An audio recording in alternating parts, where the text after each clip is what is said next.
মাননীয় দর্শকবৃন্দ, আপনাদের সামনে যে কবিতাটি পাঠ করে শোনাচ্ছি, কবিতাটির নাম পরিশ্রমের মূল্য। কবি দিলীপ কুমার মণ্ডল। আপনারা দয়া করে আমার ভিডিওগুলিতে অবশ্যই সাবস্ক্রাইব করে দেবেন। বলি, গৃহকোণে লুকায়ে কোথায় আপন মনে, থাকিস কেন জনে জনে বৃথা অলস মনে। বিকশিত করো তোমার পরিশ্রমের ফলে, তোমারই মুখ লইবে চিনে ওগো ওই সুখের দিনে। তোমার দু নয়নে দেখো ওগো ঊর্ধ্ব মুখে চেয়ে, চিরজনমের পরিচিতি হয়ে তুমি জগৎ জুড়ে। নিখিল ভুবনে তোমার অমৃত পড়িবে ঝরিয়া, চারিদিক জীবন নিবিড় সুধায় উঠিবে ভরিয়া। দিকে দিকে যত অলস মানুষ তোমারে ধরিয়া, অলস আঁখির আবরণ যাবে গো নিমেষে সরিয়া।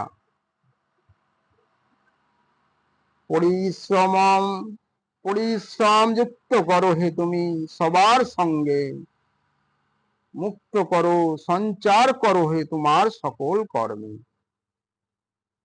পুণ্য করিয়া লবে এ জীবন তোমার সকল মর্মে, নাহি কোনো ডর এ জীবন মাঝে চরম শান্তি পাবে। মানব মোরা দুঃখে সুখে সোহে মর্মে মর্মে, মোরা যত নর নারী নিত্য নিত্য সকল কর্মে। অবহেলা করিয়া নাহি করো লুকোচুরি খেলা, দুঃখ তাপে ব্যথিত চিত্তে নাহি কাটাও বেলা। পরিশ্রমে নাহি গড়ে শুধু এই বিশ্ব সভ্যতা, সাথে চলিয়াছে গড়িয়া সবারে ভাগ্য দেবতা।